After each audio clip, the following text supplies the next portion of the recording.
we'll just start from the beginning. We're at the Regen conference. I think 2019, no 20 was right before the pandemic. Uh-huh. And I remember I was stressed out in the moment, and I'd been smoking a bunch of orange weed, and I wasn't getting very high. And I remember that day I had left. You'd given me a bag of SFV to smoke, and I left it back at the hotel. And I'd been smoking orange weed all morning, and in comes Mr. Bob Hemphill. I'm like, yo, bro, what's up? And he's just like, got stuff, right? Just a whole goodie bag full of stuff and jars and seeds. And I'm like, holy shit. And I was like, you got any gas in there? He's like, I got the thing for you. And so he starts laying out these puck BXs. He's like, smoke this one. This has got some gas. It'll fucking put you right. And so I'm rolling a doobie, and then you walk up on behind my shoulder and you pop open the one that's right next to it. And it's the Red Lab. And I didn't expect it. It was the one I almost didn't look at the jar, because so much Lebanese work that I see is hay. Yeah. Right. It's just fucking hay. It's right. Hay profile. Right. And so I went through every single jar looking at all of them. And I was like, oh, these are some killers. Because I went and grabbed the Sensi puck. I got the straight puck by itself, that BC1. And I was like, oh, right, these are old school, like, we late 80s. The seeds as fast as he could hand them out. Yeah. And I had kind of going back to like my beginnings of indoor cultivation, because I started firing up in 89 indoor. And the work we were doing in the early 80s was outdoor, but it was also seeds from, indigenous populations that were coming over. So there was, it was really that basement funk to me is that Bay Area, late 80s, 88, 89, 90. When you started getting that hash plant revolution, we just didn't know to wash it. Right. We didn't know that, we were supposed to wash hash plants. We were like, hey, it's a hash plant. We didn't quite catch that fucking little fact. And so I go through all the jars and I'm making my choices and I'm buying seeds and I'm all happy. And then I just said, well, let me check out the Red Lab. And when I opened that jar, the smell in that jar came out and grabbed me. And I asked you to roll me a joint real quick, so I had to go talk to somebody. And I came back and you rolled me a can, and that shit left a flavor in my mouth that just didn't leave.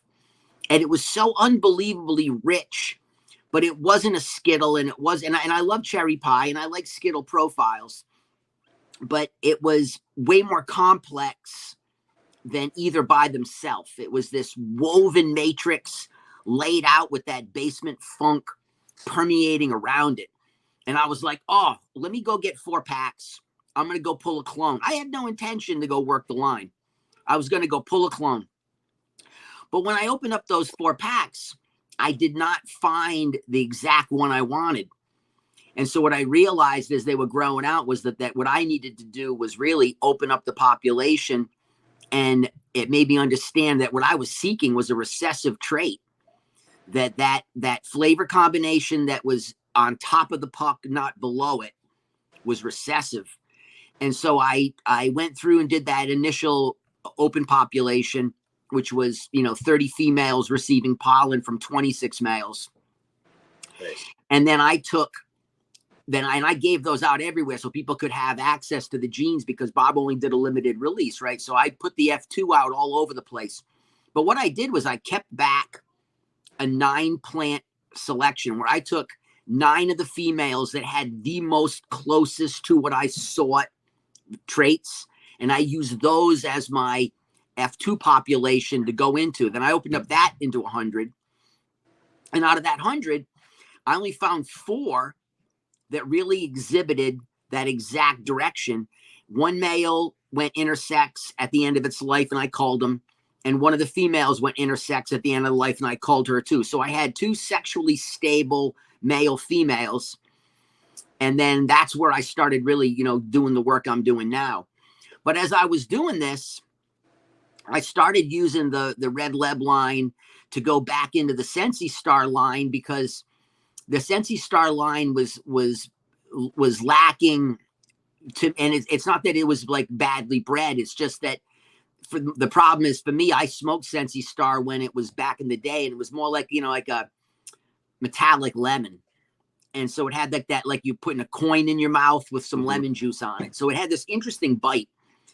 And that's kind of what I was seeking, and I couldn't find it in the mix. And so I said, well, man, if I take a lemon tree and put it on it to bring some lemon in, it'll just dominate it, because usually like lemon like that just kind of stamps over stuff.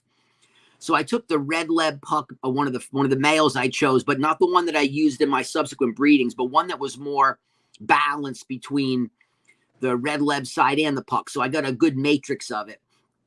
And what I wanted to do was not remove all that puck influence from that Sensi Star side.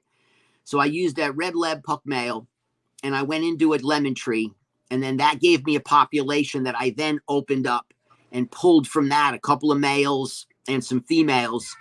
And I used those to subsequently create plants that were in that direction, but also the males I used to go into the Sensi Star side so that I could start to bring some of the complexities. And I didn't, like I said, I didn't want that lemon just to dominate.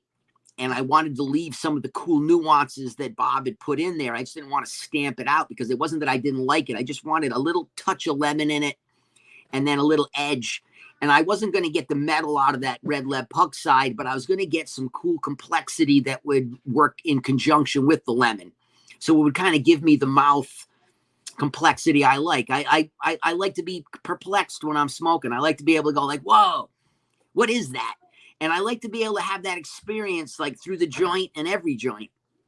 Otherwise, it just gets boring, and it doesn't satisfy me as a consumer repetitively.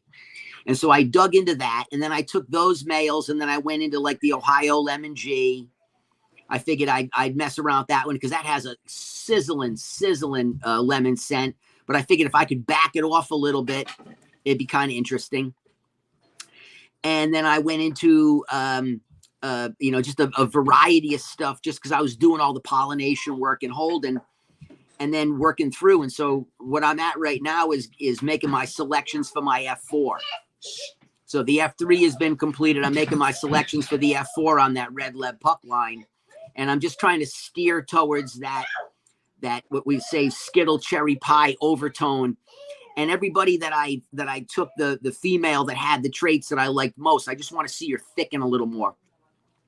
But no matter where I took it out and did my assessments, it allowed people to be able to say, hey, here, check these out. Tell me what you think. And without question, that one caught the bell every time. Every time someone touched it, they were like, whoa. So I'm steering the population down, but I didn't expect it to be such a recessive trait in what I received, right? And I was laughing because it's always that way. It's always the shit that's recessive that you like, and you end up having to go chase big populations to try to neck and then steer. And that's the opposite of breeding. Breeding is trying to find the largest concentration of genes collected so that it makes it easy to say, this is what you got. But for me, because I had lived in that 80s and 90s so heavily, like that's like my indoor foundation years, that 80, 89 forward, 89 to 2000 probably 4. So 89 to 204 was indoor like only. I mean, and a lot of indoor. So much of that early work was all basically hash plant type variety. So it was that skunky, funky, musky, thick, heavy, choky smoke, eyes watering, your mouth gets all fucking weird flavored. But the encompassing high. My type of weed. Yeah. No, shake you, man. It's you're not drinking Bud Light, and I'm not knocking Bud Light, but we'll call it Modelo. You're not drinking Modelo. Got to be careful, right? So you're not drinking Modelo, and there's nothing wrong with Modelo, but it's relatively simple, and I just wanted to play in those realms. But man, the complexity end of it was gorgeous. And then when I broke it out and took it to people, it rocked. And I was showing somebody too, and he was like, oh, I don't know if the trike level's high enough. I said, just smoke the shit. Just trust me. I'm not choosing these to try to put into the Instagram commercial sales market. I'm picking them on quality of flavor, quality of aroma, quality of high.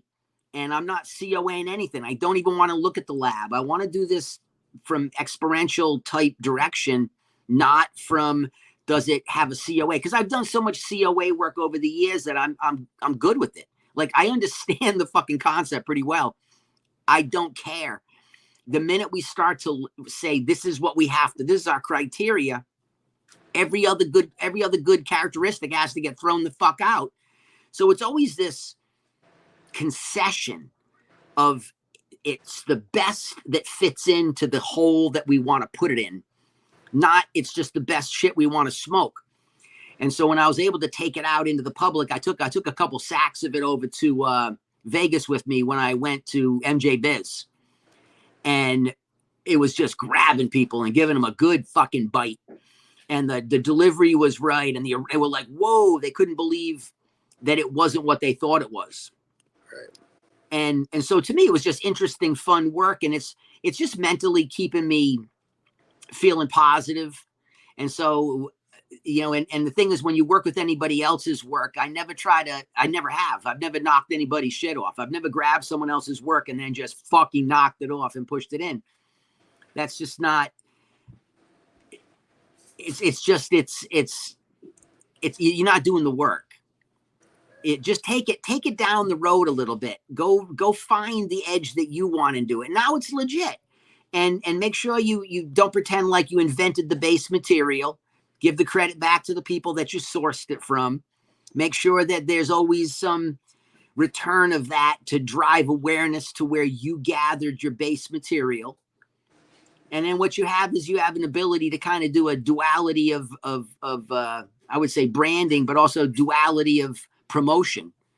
Because if people like the work that I'm doing, then they'll like all the work that was coming out of that, you know? So same thing. Some of the, just like when you gave me a clone and I released it all over the place, but we gave it out as for free at all these events and stuff. It was because you would come up with something that had such a unique signature at that time that I just thought people needed to have access to it so they could put it into their library. And it was really resistant. It was just really a resistant, tough, good cultivar, but it had a crazy fucking loud, bitey odor. Oh, yeah. And the mouth was really consistent with it.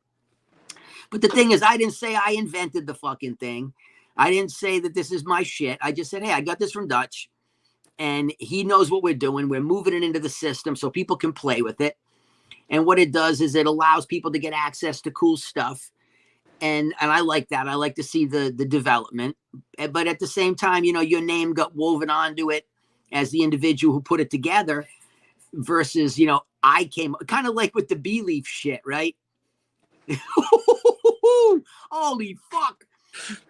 It's all good that you are doing what you're doing, but if you went and looked at the fucking site, you'd think that this guy was inventing this shit.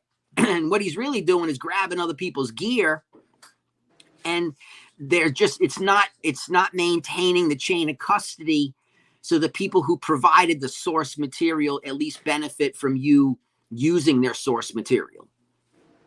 And to me, the world of cannabis, it's a free-for-all. Once you release it, you can do what you want. You really don't have to ask.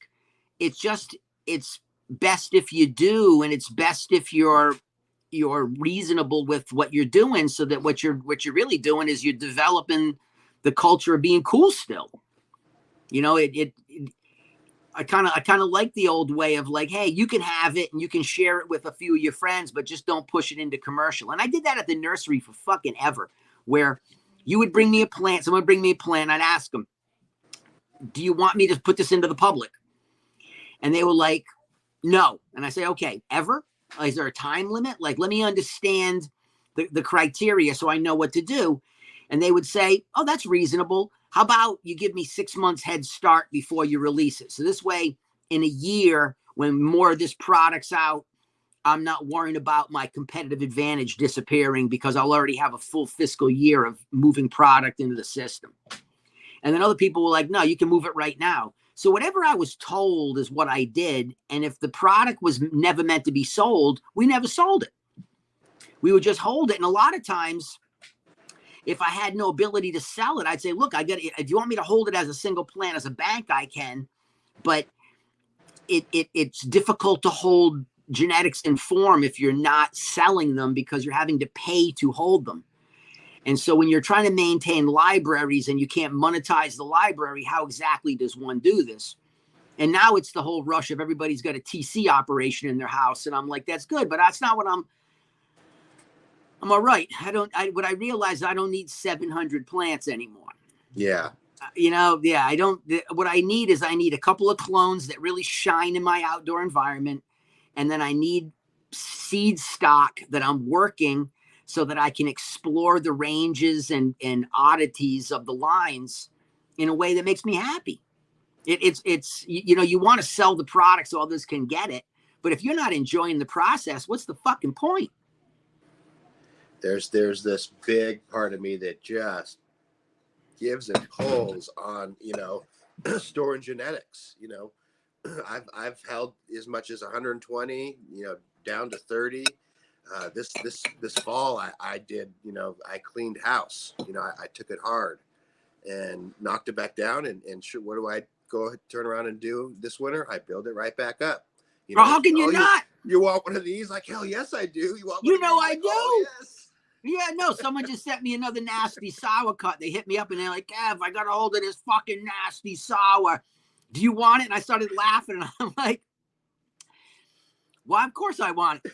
Who doesn't want a nasty sour? I already have a nasty sour. I've had a lot of nasty sours, but I want one more because it might be the nastier one. And until you run them side by side, you don't know. So it becomes this collection. And then but it's also, it's trying to understand the struggles that we have, and TC is not the way to do this. It really has to be done cryo, because the thing with the cryo is it allows you to basically freeze the germplasm and put that shit away for fucking decade without ever touching it. All you got to do is make sure your gas levels are maintained and you're back. I don't understand what exactly cryo is. So you're holding like a tissue form or for seed? Oh, no, cryo is in tissue form. So what we're doing is we're taking like a meristem that we'd be able to then run through like tissue culture propagation. And it's a process. So like I looked into it for the auction that we're doing in Humboldt, right? And I said, listen, the only way you can do this shit correctly is to cryo it. TC is an incredible tool, but it requires a human being to constantly go through and clean and maintain and preserve the collection. Cryo is cheap. You just freeze that shit. And so I talked to a science team and said, hey, you guys do this stuff in not in cannabis, but could you give me the process? And so they sent me the whole protocol of how you bring tissue down to freezing in that, 100, 200 below zero temperature without cellular disruption. And it's in these multi-stages of dropping it to a certain temperature and holding it there and then dropping it to there. You don't just plunge. You have to kind of incrementally bring it in. It's only like 2 steps, 2-3 steps tops, but they're critical. And so they gave me the info. And then I end up through Steve over in Mass, when we were talking to Steve about his project, he tied me into his tissue culture guy so I could rap with him about how we were going to work at the operation.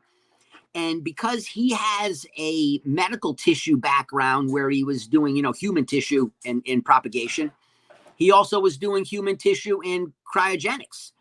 And so he spent 18 months and he came up with a really efficient, effective protocol, and he has it down. So he's got the system to take and freeze. And all you need is your liquid nitrogen container, the regulators, and a redundant power supply so you never run out of electricity. And then all the tank does is just top off the cylinder so there's any loss. And I just realized it when I shipped dog semen from Holland to America, and it cost me $1,000 to ship it. And they put it into a cylinder that had a bunch of other straws of dog semen from other dogs, all separate. And they sent that whole thing over. So we just waited until the load was complete. They go to the cryo bank, they pull it, put it in the container, seal it, charge it, ship it. It goes to the facility in California. They crack it, pull it, do a fucking viability test. Shit's still good. Bam. And so I'm a dog freak, but you can only have so many dogs before you have dogs that aren't getting any attention. And so what I realized is that if I collected dog sperm from dogs that I was into, and I only had the dogs that I have, I would be able to satisfy my obsession without having to not have the dog's attention. Yeah, because too many dogs, you just don't have the time to work them and fuck with them. And that's the thing, is I like engaging with the dog. I'm somebody who really would spend more time with the dog than people. Like, honestly, you know what I mean? I'm like, me at the river with the dog, me in the forest with the dog. Oh fuck, I'm a weirdo like that, where like I'm happy with that animal in the natural environment. I just, for some reason, it's one of the few times I can really relax. But you can't collect the dogs unless you have full kennels, and then you got animals that are untended, because you just don't have enough time to play with them. And the dog requires community. So I just realized that if I just collected sperm and froze it, then I'd be able to have a dog collection without causing myself undue problems. And I realized that that's really my life in cannabis too, is that when you're at a professional facility or you're involved in operations like I'm involved in, it's different. There's a staff, there's a reason, but even then it's about budgetary considerations. How much shit can you just hold and store? So can I just interrupt and say, how challenging is the process? Like, is this something I could do in my shop here? Yeah, like, you can do it at your shop. Yeah. You can do it at your shop once you get the protocol straight. And so it's just really a matter of like, you could even probably like license the IP from the dude on the East Coast, where you could work in conjunction with him and say, hey, I want to, because to me, this living plant, I don't give a fuck if it's a living plant. That shit's a pathogen collector. You cannot have a bank of living plants without having some issue happen. I hear perfection shit all the time, and I'm like, fucking show me. There's no. But this you could.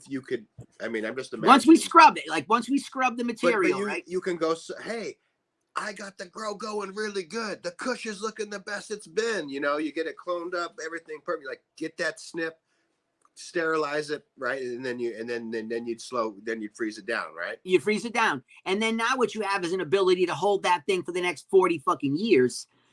And we need this. The problem is that the reason why, even with us, right, we cull out genes because it's too difficult to hold such a massive collection. It's almost like a full-time job. So anytime you leave town, you have to have your family or your crew go and spend time. And if you're not selling these plants, if you're not like moving the cuts out and funding it, it's a collection.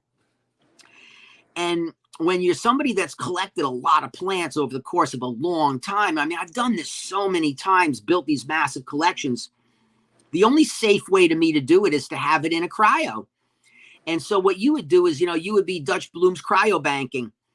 And you would be able to have people like me say, hey, I'm gonna send you a plant, and ideally I would have it all inspected before it got sent to you. We would find, what lab do we want to use to make sure that we're doing a good in vitro stress testing, right? So this way we know that there's no pathogenic material still fucking coiled up in the DNA. Right. It's exposed from stress. We're able to isolate it and clean it.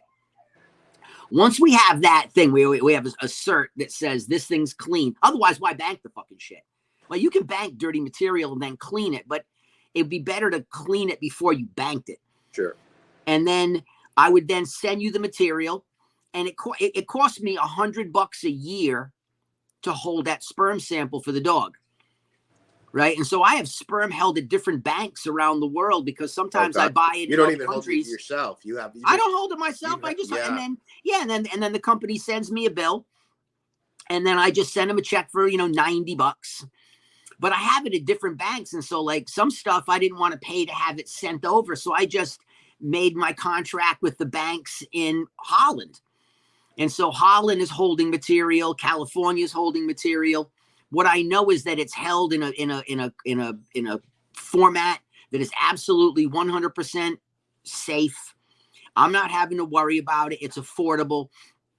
And it would allow me to take something that was prized, something that was special, that I just don't want to have to lose. And I would send it over and say, hey, Dutch, I want you to freeze this. And then you would take the plant, you would prep it, you'd select the nodes you wanted to drop, you'd put them through that multi-stage cold chilling process so that you're able to take it so that it wasn't such a sudden shock. And then once you got it into full cryo, then it was frozen. And then now what you need is the reversal process of how do you bring it out of those frozen states back into ambient. And then from ambient, now you could work with your home TC kit, because the home TC kits to me are really interesting, but people believe that they're fucking scrubbing hop latent out because they're doing meristem culture. Right. And it's not. It doesn't make a difference. Because of the way that hop latent viroid is, the latent part is what makes it tricky. You basically have to do in vitro stress. I mean, it's complicated. And so when I take a look at operations that are, they got 30 million in their fucking lab, and there's 25 PhDs in the building, and they struggle with this shit and they're hesitant to touch it. Don't tell me you got a kit from Athena or Jungle Boy, whoever the fuck makes it. It's microprop. Micropropagation is micropropagation. It's a fantastic tool. It does not clean latent viroid. That shit has to be a process of in vitro stress induction to get it to emerge. Otherwise, you don't know, because look how much stuff has been tissued. It is still dirty. Can I ask you this? Because you've talked to a lot more scientists about this. I'm neighbors with Three Rivers here. And so I got on the phone with their scientists one day and was talking through the process, and he was having a good time. And so I was like, can I ask you some dumb questions, and I asked him about soil, and he was to explain the TC process from them. They were going to bring it in, clean it up, and they basically grow it out. And this is where everyone gets caught up. They grow it out and they outgrow the viroid, and then they test until they can confirm that that's been done. And I said, well, could I do that in my garden? Is it possible? And he's like, it's possible. He's like, if you're really jamming hard enough, you can outgrow the viroid and then bring it into to clean it up or to hold it in a micro prop, and then go from there. What do you think about that? What I just said, like. I used to believe it too, because that's what I was taught. You remember, I'm not a micropropagation person, but I've been involved with microprop since probably 2009, 2008. So I had a friend that had his own lab. He was a PhD, brilliant scientist, absolute fucking lunatic. Like, his whole head was in flames. So he had to grow his hair out when he was professoring. But when he went out and did his fucking, his rave culture shit on his time off, he'd shave his head and his whole head was a fucking set of flames. This dude was an absolute nut, but he was a super genius. He built a car when he was like 11. Just brilliant. But he had a one of those shipping containers in his backyard that had been completely converted into a TC facility. And so he comes to me and he's like, hey, this is what I do, and I want to work with you because you have access to all the material. So what I'm trying to find is, I created a base formulation. I need to find the plant that works in it, because the science, there was no information. And so what I did is I provided him tremendous amounts of nodal stock so that we could find the one that actually multiplied correctly. So then I could kind of see this process. So I seed and form then.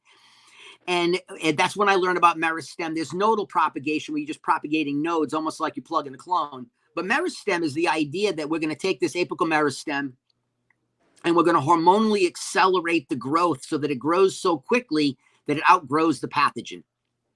And so everyone who does this says the same thing. We're going to outgrow the pathogen. Well, if you're outgrowing the pathogen so fucking well, then why is it still here?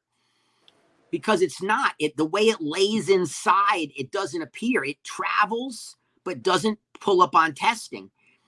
And so I started to take a look at like commercial stock.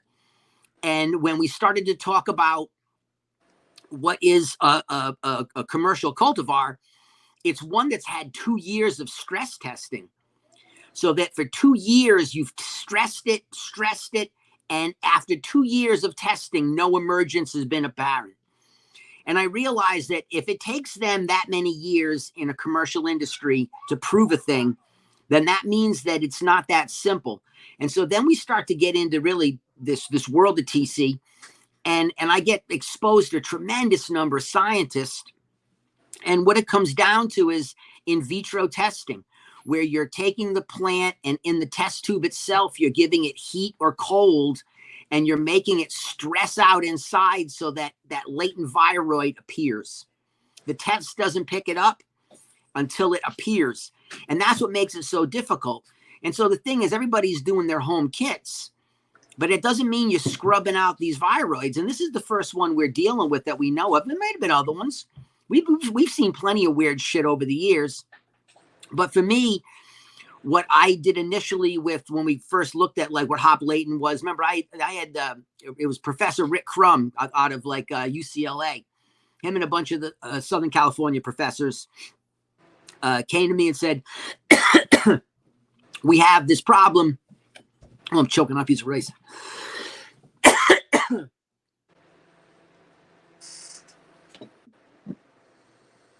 Can you biologically stabilize it? And so I was using organic methodology and sun to see if we could get the plant to come back to homeostasis. And we did. Is we this had the ability. Is this the probiotic pot? Yeah, this was that yeah. whole that. Yeah, this was. And it was just, it wasn't like some fucking brilliant idea of mine. It was just a conversation I had with Alan Atkinson about plant homeostasis, anaerobic delivery, where his whole thing is this fermentation, lactobacillus, silage background. And so I said, that's so interesting. I said, let me just play with it. And I said to Rick, I said, hey, I just talked to someone about developing like a balance using correct biology and sunlight. Let's see what happens. And so we took those plants and we ran them through that program. And I was able to get it to where the viroid load dropped so low that the clone rate went all the way back up to 100%.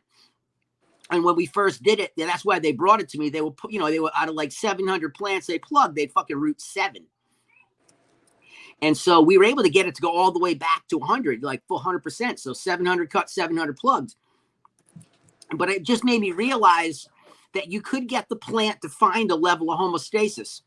The problem was that, which was critical for me, was I overlit a portion of those plants where I'd put them in a space and there was too much light on one side of the plant population compared to the other. And the side that was overlit under electricity, they re-triggered because I wasn't giving them enough of what they needed. That stress from excessive lighting re-triggered those plants and those plants alone. And because I had this team from UCLA, how do you overlight it? I mean, that's I wasn't giving it enough gas. This was pre-LED, is that right? Yeah. Just too much light intensity on that side of the tray. And so like a little bit of bleaching. We normally wouldn't trip on it. But what I noticed was those plants instantly started to show an accelerated decline. And so I was able to have the lab come and take tests on those, tests on the other ones. And we saw that with our organic methodology, we could reduce the pathogen load, that viroid load. The testing would be down to a level that we would consider insignificant. But the minute you turn the stress up, that shit exploded again. And so it makes it to where that unless you're clean, you're just not clean. Because how do you, like for me, like I saw it up on the hill where we had a heat wave a number of years ago, and a bunch of plants that were like really well-known cultivars that were running, when we had that heat wave where it went up to like, 114 and the humidity was down probably like 10%, the stress on the plants was so high, they exploded intersects. Shit that I had run for years and never saw a problem. Once I got to this peak level of stress that the plant said, I'm stressed the fuck out, it went intersects, it triggered. So it just lets me know that if I'm having plants that have hop latent and I'm in a situation where I'm going to have unexpected stress, which you're going to get, then what happens? And so you have to make sure it's clean. And the issue is that these types of viroids are relatively new for us in cannabis to deal with. And what we want is we want shortcut solutions. And the only way to do this is really to do these basic plant tests, do stress analysis, repeat it so that you know that you've had repeated stress analysis testing, so that now you can, because the word elite, we use the word elite in cannabis all the time. Elite doesn't mean what we think it means in plant. Elite means that shit's been stress tested for 2 years, right?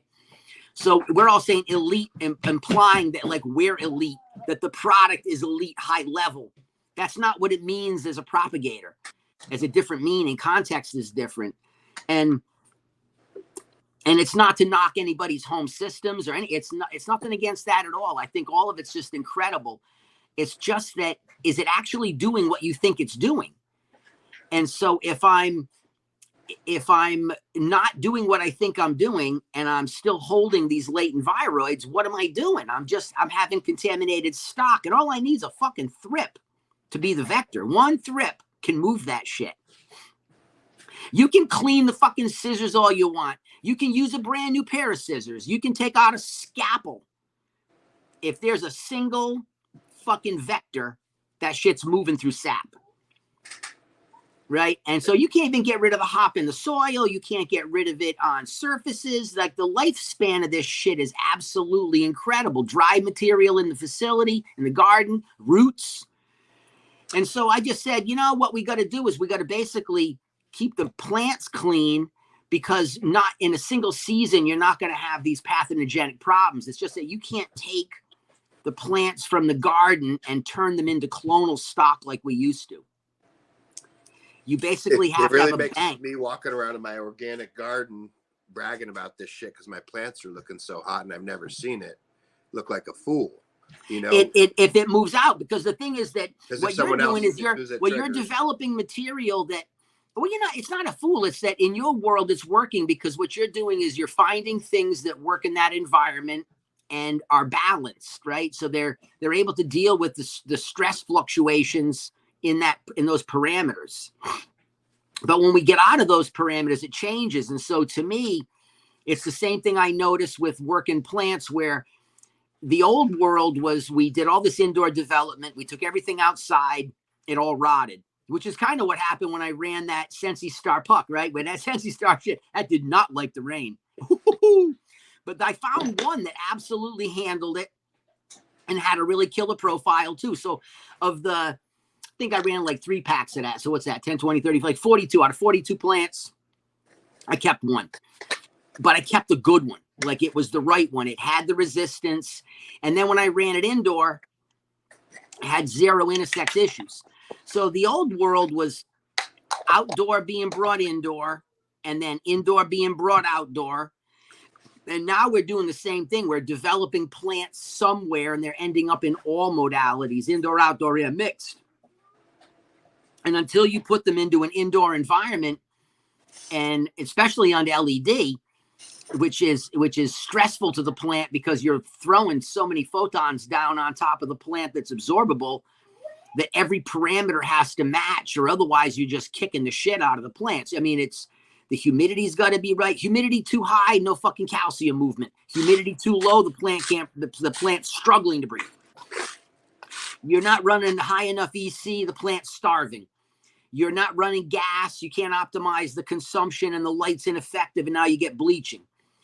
It's like you're having to redial all these parameters, but every time you're learning the parameters, you're creating a stress. And so you have to take it from the environment that you worked in and put it into others. And so for me, that's why I got into running LEDs at my spot for my home, was simply so that I could absolutely take stuff that I was developing that worked for me, and then test it to see, is it stable indoor under that stress? Because if it's not stable indoor under the stress, I don't believe that it's stable outdoor under stress. It's just that we haven't reached critical stress period. We haven't had a situation where that drought taught it to me, that we had that drought and that heat wave, and there was enough irrigation. It's just that the climate was so savage that I basically needed to grow it like I was in Arizona, where you're completely shading the plants and you're dropping that total fucking intensity. And I just watched I still remember the name of it. It was Hippie Slayer. I had a Hippie Slayer cut that was ferocious, but it erupted into male brain. I mean, like the whole side of the plant blew out and wiped out my entire patch of dog walker, like seeded the fucking hill. Like the amount of male pollen I mean, it was quick. It wasn't like we missed it. It wasn't like it was such an eruption of stress. It was such a survival response that the plant's like, I'm dying, I'm going to live. And so to me, that's the problem with the hop latent, is that when everything's right, it's not an issue. We've had dudded plants and we smooth them out, you calcium up, you get them to function again. All you got to do is put them into a situation that is not conducive to their stability, and that shit reemerges. And so what we don't have is we don't have any centralized banking, and everybody's always opposed to any kind of, they'll steal your genes. And I'm like, you can fucking buy most everything online for $100 right now, and then there's some plants that are 10 grand, and they should be. And there really ought to be some plants that are 100 grand without question. There really should be. There without fucking question. There should be $100,000 plants, because if you, and someone argued with me about it. And I'm like, look, if you took a look at gelato, whether you like it or not, gelato's probably responsible for $15 billion in sales over the last 10 years. It's in everything, right? It is fucking woven into everything. The industry is basically a gelato model. If it was a horse and what Z did to the world, cherry pie, the cut you would get from everyone that bred with it, that you turned it into, priceless. And like, same thing with the Z. The Z is a priceless one because of what it brings, but by itself, it was not. The Z didn't have the resonance by itself because it lacks some things that are needed. But boy, when you bring it into our hybridization project, it brings a citrus that's absolutely seductive and addictive at the same time. It's the only orange tangerine citrus that you don't get tired of. What I realized, this is a little tangent, but I believe the Z is a super recessive, just like that black wop cut I found. It was, my brain went back to it. I actually just got the Z it was about this time last year, and someone sent me the black wop back. I threw them in flour, and one day I smoked the Z and was like, oh shit, this is so good. Just was reminiscing, ran out to my wife to share it with her. We were talking about it. Next day I grabbed the black wop and I'm like, oh shit, there's a commonality, and it's not the monoterp, it's the thing on the back end. Yes, the it's a subtlety thing, and it's a subtlety. It's a cream. It's an orange cream. Right, and so now I've looked at thousands and thousands of plants with Z in it. Like it's not like I'm just doing little ones here. And it took me, in that one was 1,200 seeds, and it wasn't one of the plants that I had marked when I went to harvest. It was a small one in the bottom, and I undeniably, when I found it, I was like, that's the one. You know what I mean? It was at the end of harvest. You know what I mean? Boom. I cloned it all up, and in 100% it was that recessive thing that I believe people haven't really found in Skittles. We can breed in the monoterps really well, but the recessive, I call it a soapy, sandalwoody. Mm-hmm. Maybe that's a bad way to creamy. Say it, but it lays in the mouth different. When it first popped out, right? Brandon, who's a phenomenal hash maker, like third gen Brandon can fucking make hash. He was competing, and that was in the world of solvent. That was when solvent was still king. Brandon was going head to head with solvent, with ice hash. Skittle. He was the only one doing it. It was like they were the only ones that really had it in and were focusing on it. We had the cut, the boys up there, a couple of us had the cut. We got access to it quick. So they had it first. Then that shit popped right out of that loop, and then we got a hold of it. So we all got to fuck with it. But Brandon had that process down, and he was a great hash maker. He could definitely wash. And it was this flavor that was like tang crystals in your mouth. And it was so bright and subtle at the same time. It was everything you'd want in a mouth, and it was so attractive. It just got used in everything, and it ends up, you know, when they got the lawsuit. I read the lawsuit. The company said that, you know, anything with Skittle in it was worth almost 17 to 18% more than any other product in the market.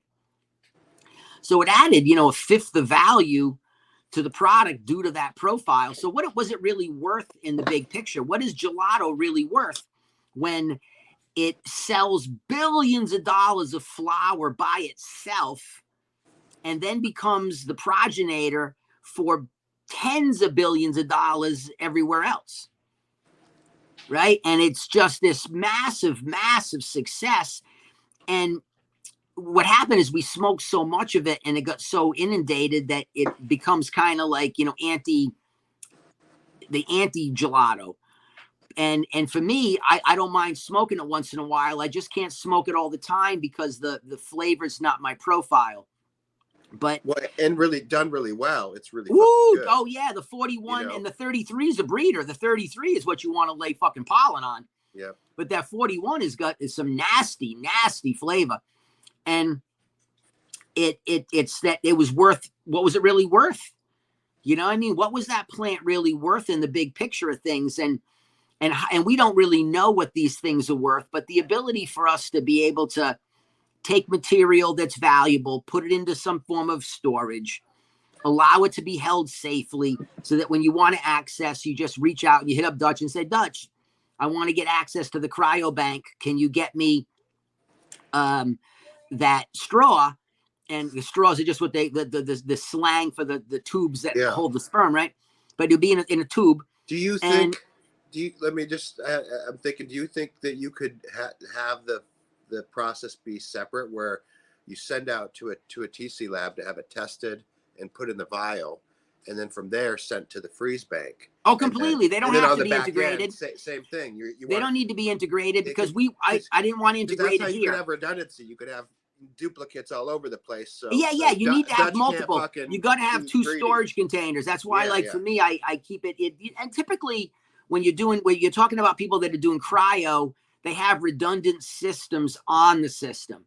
So this way, if the power goes out, there's always a power supply. Like it's critical. It's like medical storage. Medical tissue storage does not rely on the electricity.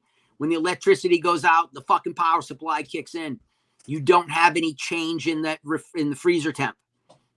And so to me, you have to just have multiple pieces. But I would rather just have, in a perfect world, I would love to be able to take material, get it scrubbed, get it tested and proven, receive the material, and then have a micro cryo. I would prefer to have a micro cryo at my house than anything else, because then what I have is I could, if there was a fire, I could pick this fucking thing up and run for my life.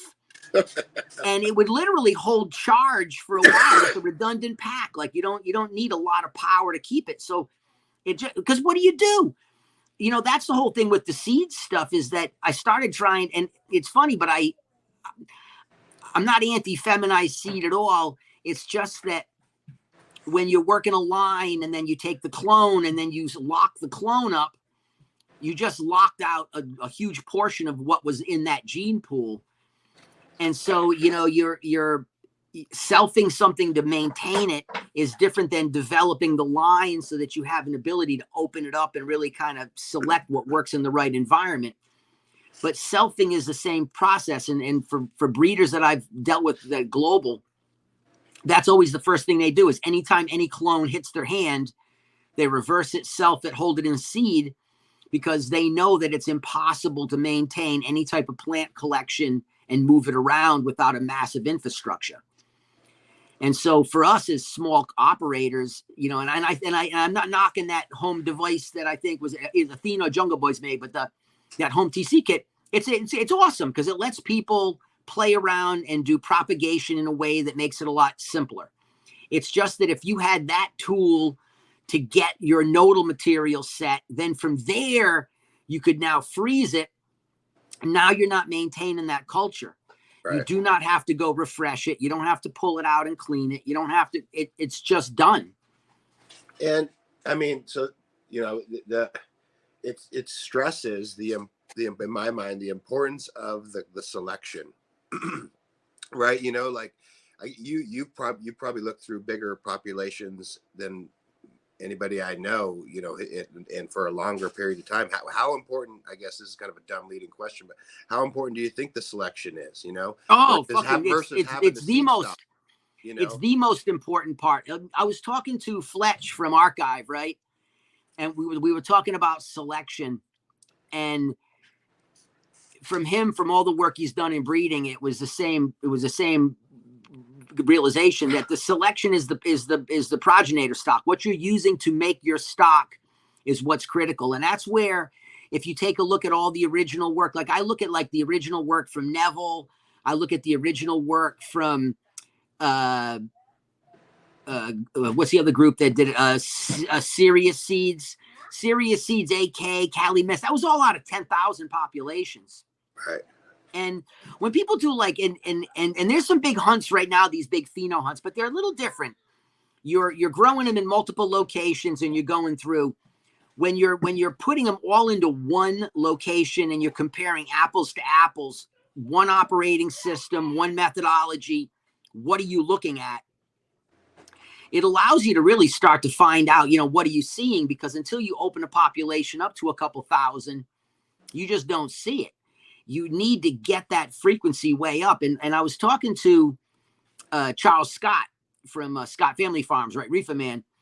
And we were talking about hazes and about the fact that you have to go through so many, like people enjoy smoking these equatorials, but there's levels to that shit. And the stuff that fucking scares you when you smoke it is hard to find. And I spent a couple years diving into that well, and I couldn't locate what I really wanted. And I was talking to Charles, and we were burning some of his Colombian Thai hybrids and stuff when I was in Jamaica with him. And that shit was searing, like, you know, you were like pulsing with the high. And I said, how many did you have to go through to do this? And he said, I had to go through 700 to find the parents. He said, but once we found the right plants, we were able to get it back down to where you get 10 pack, you should get at least a decent plant. And when I talked to some of the other haze guys privately and said, hey, listen, how many do I have to look through to find the recessive? And they're like, it's going to be like 150. So you got to put 150 fucking plants out. That are going to flower for 125 days minimum. And they're going to be a fucking demon to grow because they're so massive and they're so fragile on nutrient, right? So you're having to keep them barely alive with nutrients. So you curl them up like a claw, and they want to end up at 15 foot in your house. And so I spent years chasing that shit and finally just said, fuck it, I'm done, because I couldn't find the quality I really wanted. I found some interesting stuff, and there was some cool profiles, and there was some heady highs. But I'm talking awe-inspiring, shake you, scare you to death. That shit only comes from that selection process. It comes from the ability to do big populations to get the quality cemented in. So that way the consumer who buys 10 or 20 of them is guaranteed to find something that's outstanding that works in their situation. And those are the things that we really need to be able to hold. In the old days, stuff like that was never shared because it was competitive advantage. If you had something that was supernatural, you're the only one that held it. And because of that, I kind of call it like ego game. We ended up losing probably 85% of the really killer shit because nobody had it, which is like, for me, a kind of opposite. I lost so many collections in the illegal days that I was always sharing genes with people so that there was always a redundancy. And hopefully 2 or 3 of us that have the plant, one of them will keep it, so that when you go back into the future and you're like, man, this would be the perfect plant to use in this project, you know how to access it. And so the idea of being able to do better breeding work, to be able to find outlier clones that are ideal for your circumstance, it's incredible. And I mean, now you're looking at some of the first F1 seed forms too, where you're really looking at true F1 seed, where they've done really heavy inbreed work on the parents, and they're able to really isolate and solidify what they want that to do. And when they put it together, they get heterosis, you get that hybrid vigor. and you have a really consistent distribution. And if you take it and you use that, it's all over the place again because it's a true F1. That is going to change cannabis dramatically for most people who are doing work. But for someone who's looking for some really interesting, cool shit, it's our job as like the hunter to do the work, find the right progenitors, test the plants out, and say, hey, what's coming from the work? And that way the people who buy it, they're buying a couple years of labor, you know. And so the labor, but also the life of experience. Oh yeah, but the labor too, the years of work. Is good. You know what I mean? Like, oh yeah, no. What is how do we define good? And that, like, for me, I'm lucky that I know you. I have other friends like you that are also weed freaks. You know, that they're in it, and they're not myopic of like only this one direction is good. It's like, no, there's quality all over the world. Let's go mine through and find the things that are interesting to us. And if we see something that doesn't fit our profile but is exceptional, you're able to say it and say, that's exceptional. It's not my jam, but that shit is jam. And then you're able to put it into the system and move it around. So what it does, it always allows you to be able to access quality. And so for me, that's like my saving grace, is that I was able to identify what good plants were, and I was able to run them and kind of prove it. And it allowed me to be able to always have access to really killer shit that I was playing with. And it let me use it as trade value to get other things that people wouldn't give up, but they wanted that. And so then you're able to start moving these genes. And what we're looking for is just, for me personally, if we're taking the commercial side away, because commercial is going to be color, Instagrammability, and a number over a certain percentage. Take those things out and just look at it as a drug. Which plant is going to be able to deliver the drug in the easiest manner? So the plant that wants to produce it the easiest, so the grower isn't having to kill themselves to fucking achieve the objective. And the end drug result is one that you desire. It's either balanced, it's either uplifting, you know, or it's either sedative. So, you know, I mean, you can only go so many directions. And it's that dial, where is it at? But everything we're touching right now kind of fits within this middle range. And what I want is, I want the extremes. I want to be able to smoke stuff that's super lucid. And it's funny, I use the word ethereal a lot. And I had someone have a heart attack over it, saying that means it smells like ether. That's actually, no, that's the second or third definition. Ethereal means it's fucking light and bright. It's just these really clear-headed, clean, crisp highs. I want that. As older I get, the more I notice I want it in the morning. Like I just noticed that as I get older, as the years keep adding up, I only want the heavy stuff when I'm chilling at nighttime with my shoes off.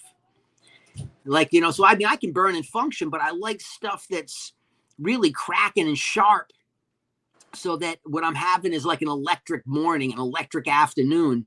And then when I'm done, I can chill and relax. And so I want the extremes. I'm not looking for the blends as much, which is what most of the stuff is today. If you look at the clone lists in California, there might only be 40, 50 plants really sold.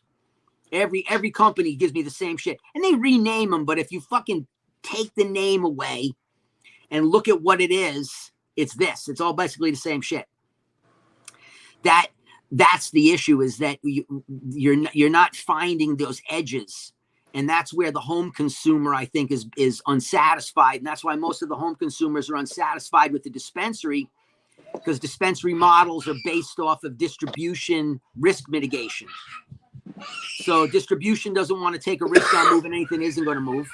And I understand it's called business, but it's like you're only selling fucking hamburger, and some people want hot dogs, and some people want fucking Wagyu, and they should be able to have them.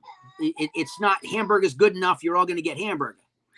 And I like hamburger, but I wouldn't mind having a fucking hot dog at the game. And I wouldn't mind having some greasy Wagyu too.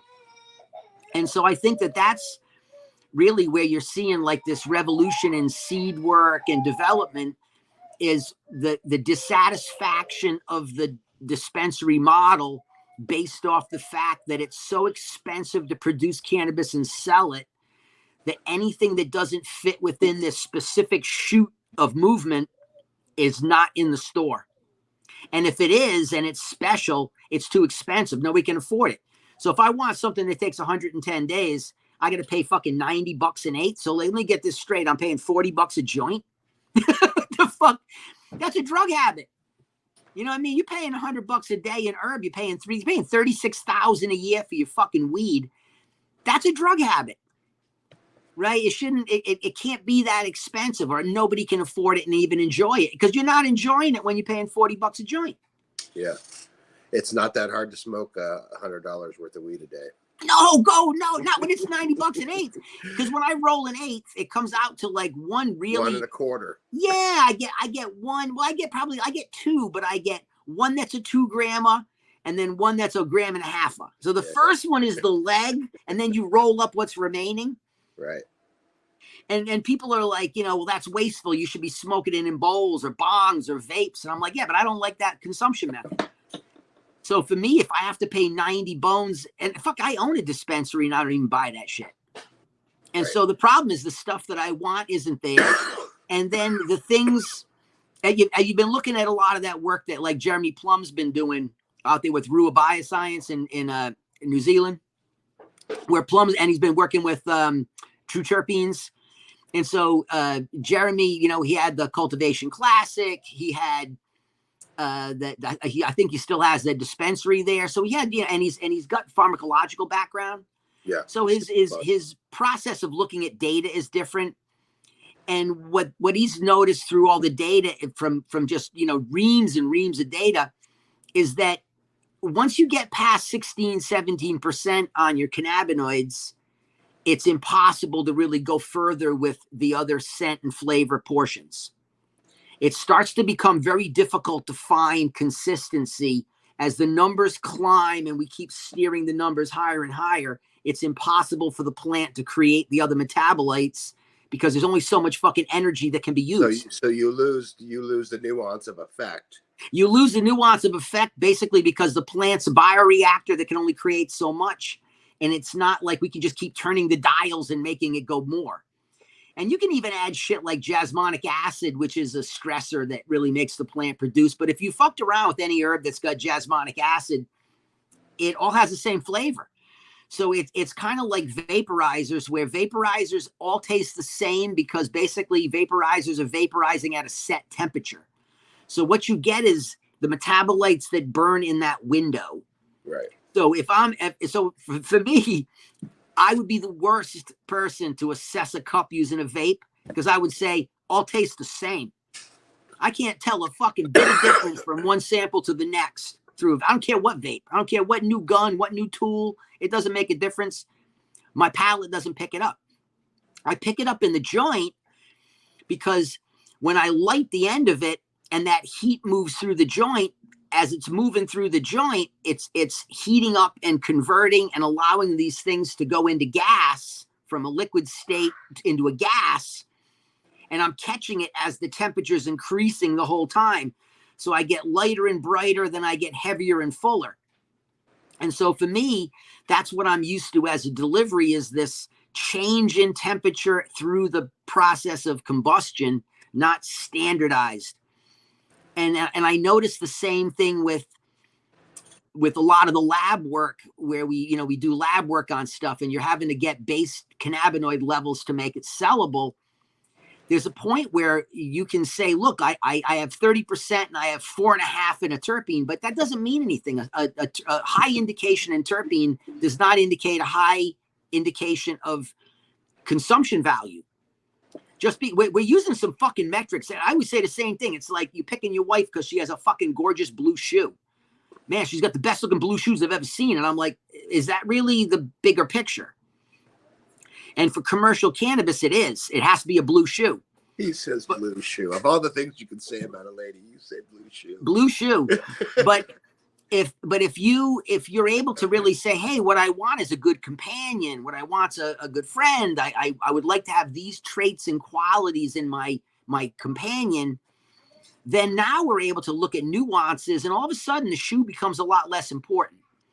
And I think that that's really where we went wrong with this.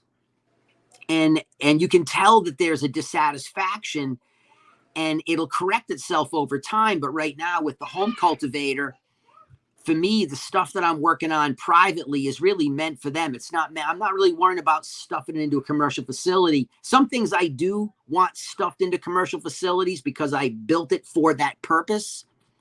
But for the other stuff, it's me chasing shit that I want to be able to enjoy.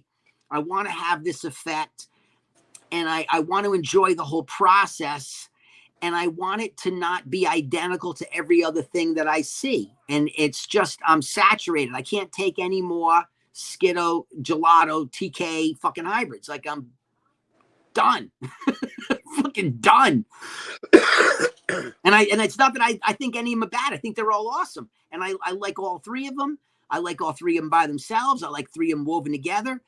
But that's all you're looking at. You know, the candy gas revolution, it fits the current market because the people that are the new consumers coming in are fixated on artificial flavors because that's everything we eat is artificially flavored. And so if it's not screaming like a fucking gummy worm, then it's not for you. If it doesn't fit vape type profiles, it's not for you.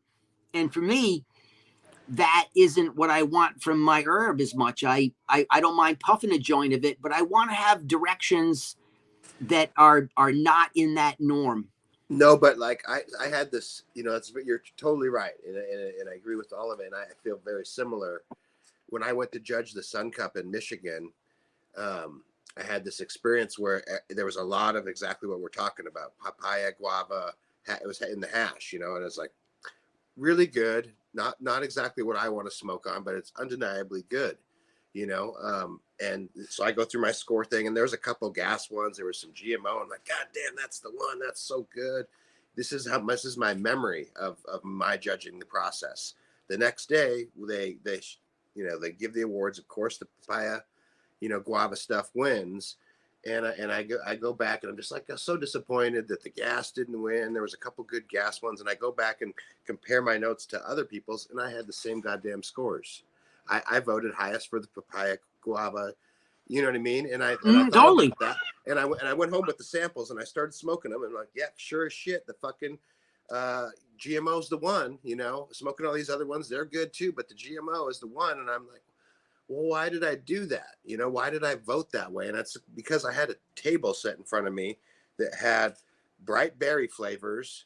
And it had, you know, something more savory, and everything bagel with butter, and, you know, some ice cream. And you go eat those three and tell me which one stands out the best.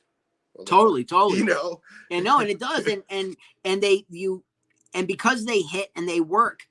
And I'm not against them either, because I like fucking with some of the guavas. The same thing. They got some interesting profiles. It's just that what happens is that it's everything is that. Right. And I get bored. And to me, that was the beauty of, like, the thing is, like, the customers buy weed from people, but for us that were producers, I mean, we were touching a shitload of weed. And so the beauty, and that's why we had these huge collections, because we liked all these little nuances and differences. And you're like, no, this is good. This is choice. It's not the jam today, but if you had a bag of it, you wouldn't be unhappy. And so you end up having this massive collection of directions because it makes you happy to choose. It's like vegetables and fruit. I like to have a whole cornucopia of stuff because they're all cool. It's just that you're going to find certain ones register higher on the palate, which makes the sellability. And what occurs then is that they cut off everything else that doesn't fit in there. And you end up becoming just so mono direction, mono flavor, mono high that there's no nuance. It's kind of like when I learned about Scotch and like high-end whiskeys, because I'm not a whiskey drinker. I never was, and I never really was a Scotch drinker. But I started hanging out with people that used to import barrels. So they were barrel importers, and they had their own private Scotch clubs and, you know, whiskey clubs. Mm-hmm. And they would get barrels from other countries shipped in, and then they would break it down. And it was the delivery of the alcohol. It was how it was fermented. What was this process? What notes did it pick up from its location? And how did that impact the ride you were taking? And and that was the same thing. I says, woo, Once you get it to a certain level, these nuances are gorgeous. They didn't just buy the same barrel every time. Right. They didn't want the same barrel every time. They wanted different barrels from different regions so they could appreciate heavier peat, lighter, breezier, a bit higher altitude, like depending on where it was being stilled. And it just let me realize that's just who we are as human beings. We like some variety. And that's really what, what I'm looking to do is just tap into some different directions so that it lets me enjoy an escape from the norm. And if I'm not worrying about COA, then what I'm really judging is experience. And I'm saying that the plant grows correctly. It's got the right traits for growth. And the end product is killer in the nose, killer in the mouth. And the high is something that I dig. And I like that. It's weird, but we spent so many years steering towards commercial sales that it's kind of weird to because people ask me, you doing any COA work? And I said, no, I don't want to put a single lab test on any of it. Mostly because that's not what I'm really trying to quantify. I don't need the lab to tell me it's good or it's not good. I don't care if it has 0.04 terps. What I know is this shit stinks. It fills the room with odor. When you smoke it, it tastes identical to the scent. And the high is quick. Like it's bam, there it is. It doesn't weave in over time. It grabs you right now and sticks with you for a while. I'm with you, man, 100%. I want to kind of open up for a bigger question, but I kind of might maybe want to save it for later. I was thinking we'd do a shorter one today. Maybe another time, talk about the other end of the spectrum, because I think it's also worth talking about. I mean, everything you're laying out sounds like every other industry. Sounds like vegetables. The vegetables that you buy at the grocery store, even at the specialty grocery store, is pretty much standardized for production sake, totally. transportation. But the vegetable seed that you buy anywhere else is all sorts of different stuff and has all sorts of different flavor profiles, and you can apply that to anything. But there is value, and you have experience, and there's a lot going on in the world of making commercial cannabis that's really fucking cool. It's dude, the science is unreal. Yeah, I'm the least educated person in every room I'm in. It's amazing, and thank God I spent my whole life with weed, because otherwise I wouldn't even have a function anymore. It lets me help science teams understand, like, why do we want what we want, and what does it need to do as from a cultivation point of view. So it allows us to be able to work together to steer a direction, but to be able to see, modern tools being applied to the plant, and to get to see, the range of expression that's possible, it's unbelievable. And I just look forward to the days when, you really start to have some of these tools able to be used by regular individuals, to where you're able to participate in some form of, I want to say, internal diagnostics, where you're able to utilize the tools that larger businesses use to be able to help you understand your direction, because you're not really competing with them. They're the world that's coming is commercial at a scale so far and beyond above. But the ability to be able to identify outliers, using tissue analysis and genomics, I mean, it'll speed up your life, and there's nothing wrong with that. The tools are powerful. And I think that the home breeders, you're seeing this renaissance in breeding, where everybody now, especially with the hemp laws, it's made it to where seed and clone aren't so scary to be moving around. And you're seeing this proliferation in this direction. And I love it, because I'm getting to see some really beautiful stuff come out of a lot of people. I mean, you've been pumping out stuff for a while. Your directions, though, they in line with mine. So it's cool, because you like heavy, full-bodied smoke that's, petroleum based, but not just petroleum. Petroleum as your foundation, layers around it to create an attraction. And then because of your location, it has to be able to handle moisture. And so for me here in Humboldt, I like it because the drought in California ended, and now we're going back into that moist fall again. And last year was brutal here. Last year was not a good year in Humboldt County. Other parts of California did good, but Humboldt, man, we had rain every other day in October. It was like raining, then a couple of days of fog, then rain. Like, it couldn't have been any worse. that drying, and then cool damp, and then wet cool damp. It was just brutal. Old growing. Yeah, fungal. It was a fungal garden. And so the ability to be able to get stock out of operations like yours is critical. And it's insurance policy. It lets you know you're going to get good outdoor, you're going to be able to finish, and it's going to handle any kind of issues. And it lets me access genes that I know at the end of the year when I'm breaking into the bag and smoking, and I'm happy. Yeah. Oh, yeah. Because I want to grow all my pot every year in my outdoor, at least 90% of it that I'm going to consume. I don't want to buy a bag of grass, honestly. You get older and you just like, it's weird, but you don't want to pay any money for weed. You can't. It almost hurts to hand over that money because you know you're going to smoke it by the time you get home. Yeah. You're going to burn 2 joints in the car on the ride home. You'll be rolling while you're driving. And by the time you get home, you already burned the 8th, and you're like, holy shit, that was crazy. So we just need to be able to get enough science people that can kind of bring the information in. And I think the TC thing that Athena did I think it was brilliant. More people are doing TC than ever. It's just that it's something that I personally don't want to do because I'm not trying to hold 400 plants in my house any longer. And I would much rather freeze them if I could. Yeah. And then just not have to deal with replenishment. I could take off. Yeah, it's the cryogenic that we really need, and it's cost effective. It's by far the best way to. Otherwise, you would be doing this with other industries, but all living organisms, they hold in frozen form. Yeah.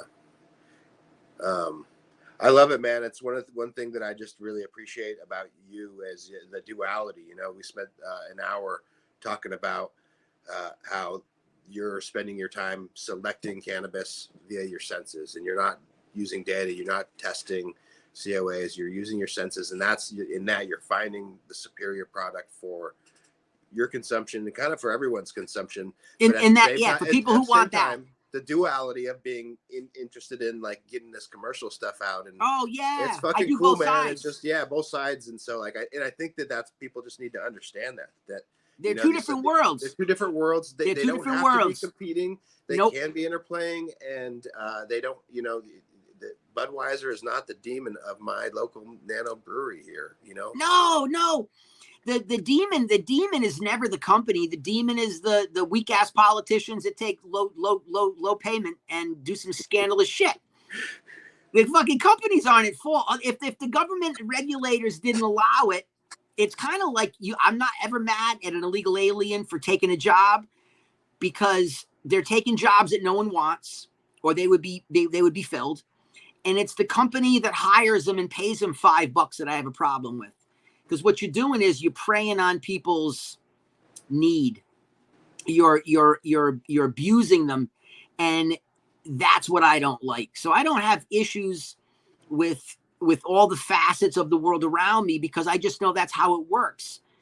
I just know that you have to be really clear about the lane, and every now and then something commercial is craft, and something craft fits commercial.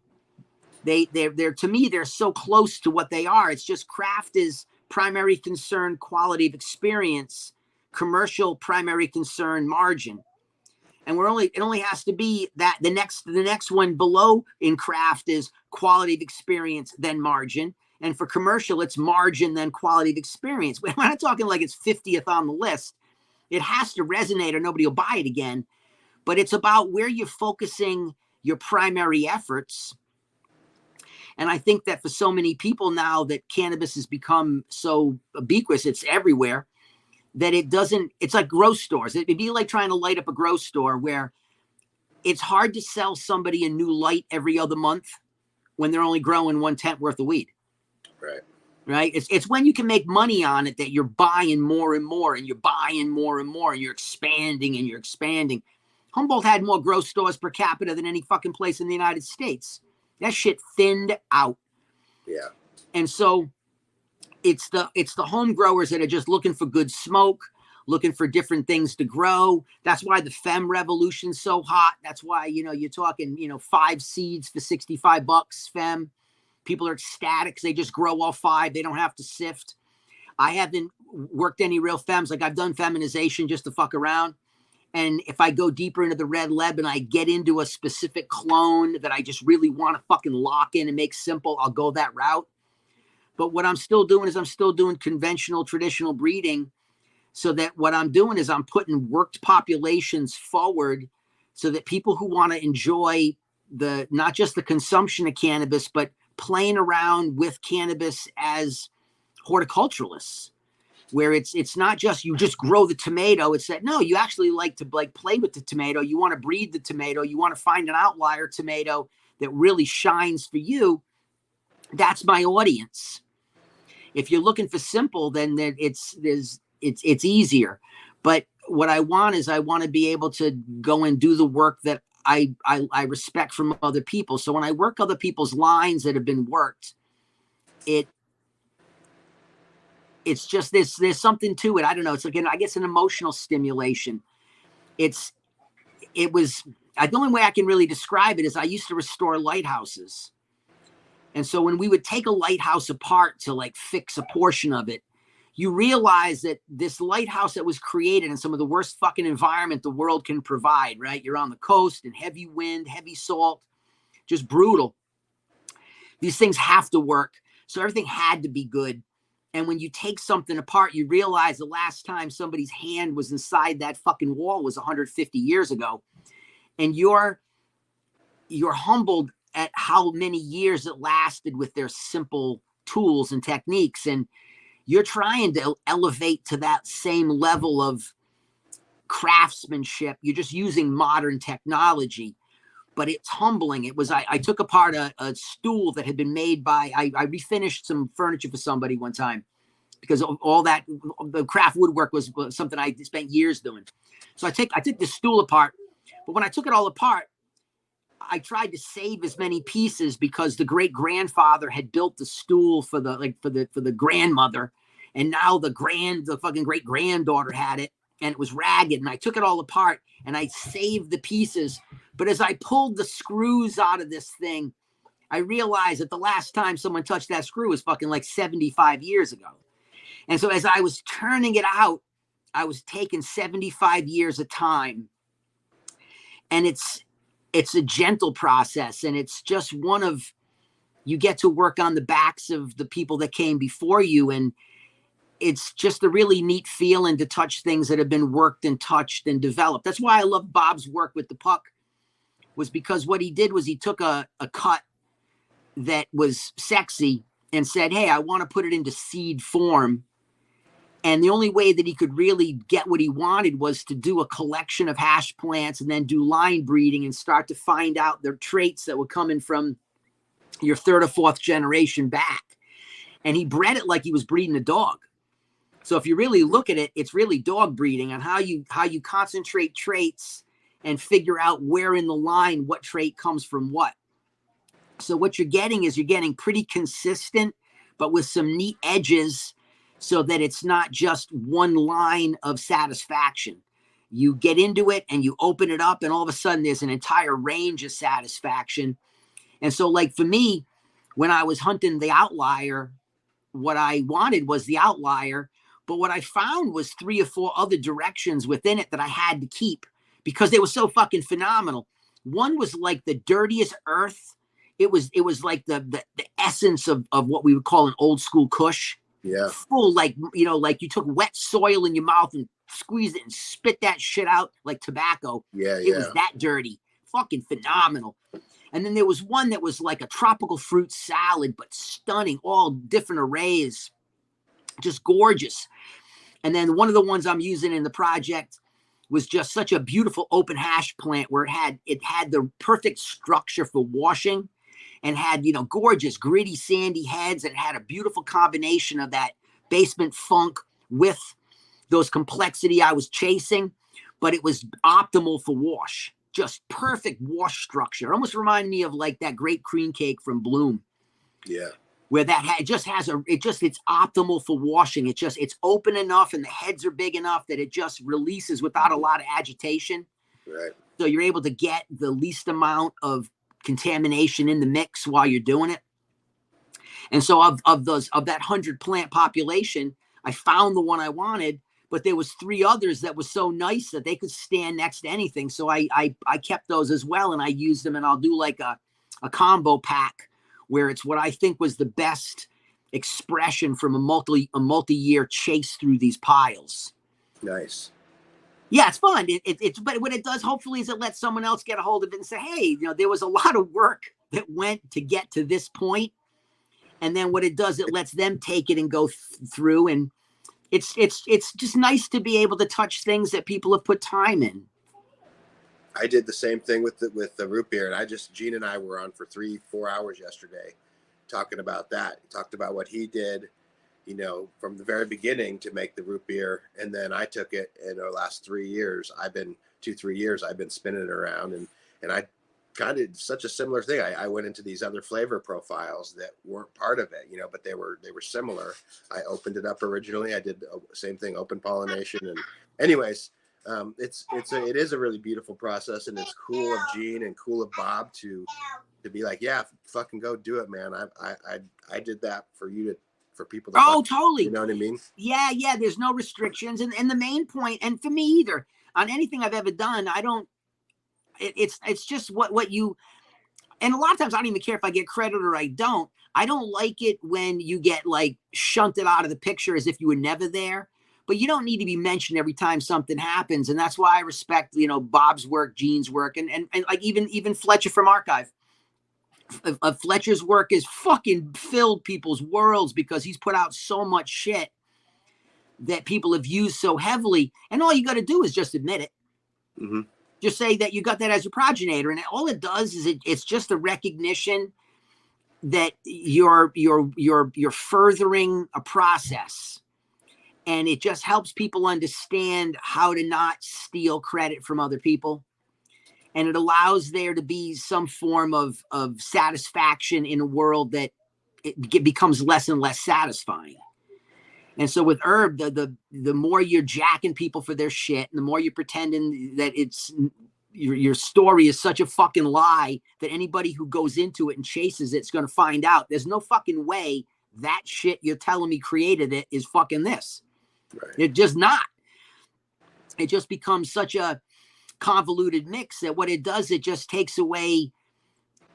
It takes away the respect for the people who did the work prior, and I think that's the issue that you're having right now with like the legacy conversation. Is everybody screams about what makes legacy and what defines your rank and rights, and I'm like, nobody fucking has any right or rank because this shit's been going on forever. So really, we're a blip in this timeline. And the main point is, to me, what legacy meant was that you're cool. Herb used to be kind of cool. Yeah. It was fucking all right, man. That's why I fucking spent my whole life here.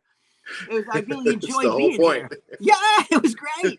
It was great. And if you with other people, you got to appreciate the work they did. And for me, what I'm really trying to recreate in my own life is 1990 Humboldt County.